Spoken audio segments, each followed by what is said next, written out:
అందరికీ నమస్కారం అండి. నా పేరు కళ్యాణి. నేను జాతీయ బీసీ సంఘం రాష్ట్ర వర్కింగ్ ప్రెసిడెంట్ మరియు ఉత్తరాంధ్ర ఇన్ఛార్జ్గా మాట్లాడుతున్నాను.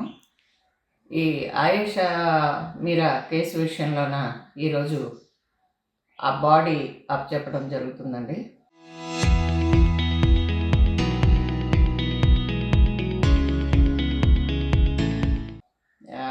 ఒంటి గంటకి ఖననం అని చెప్పి తెలియజేశారు అధికారులు.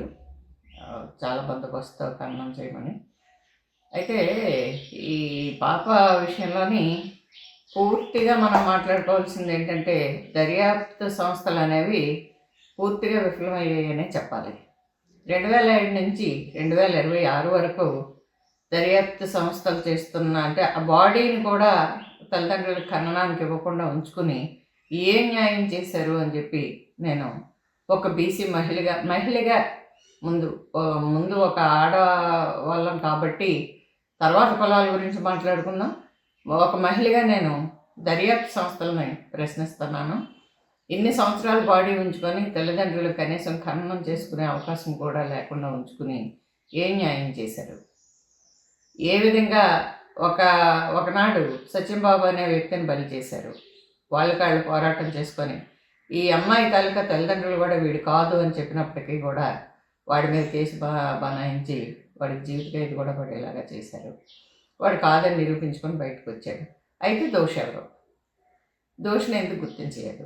ఇంతవరకు కూడా దోషిని గుర్తించకపోవడం అంటే ఇన్ని సంవత్సరాల కాలం బాడీ మన దగ్గర ఉంచుకుని ఇంతవరకు కూడా దోషుని గుర్తించకుండా ఈవేళ మీరు ఖననం చేసుకోండి అని చెప్పి అప్పచెప్పడంలోన ఒక తల్లిగా, ఒక మహిళగా ఆ తల్లిదండ్రుల తాలూకా ఆవేదన,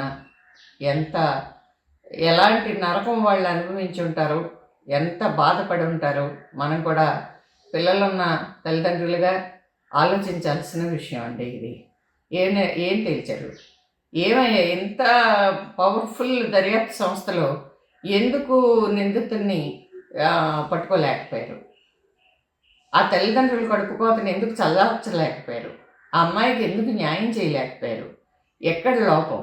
కోర్టు పరిధిలో ఉన్న కేసు కాబట్టి మాట్లాడలేని పరిస్థితి ఉంటుంది కొంత మాలాంటి వాళ్ళము.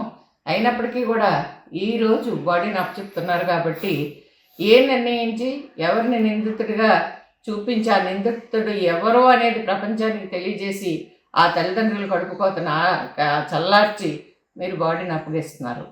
ఇన్ని సంవత్సరాలు మీరు బాడీని ఎందుకు ఉంచుకున్నారు? ఏం తేల్చడం కోసం ఉంచుకున్నారు? ఇప్పుడు ఏం తేల్చి ఇచ్చేస్తున్నారు?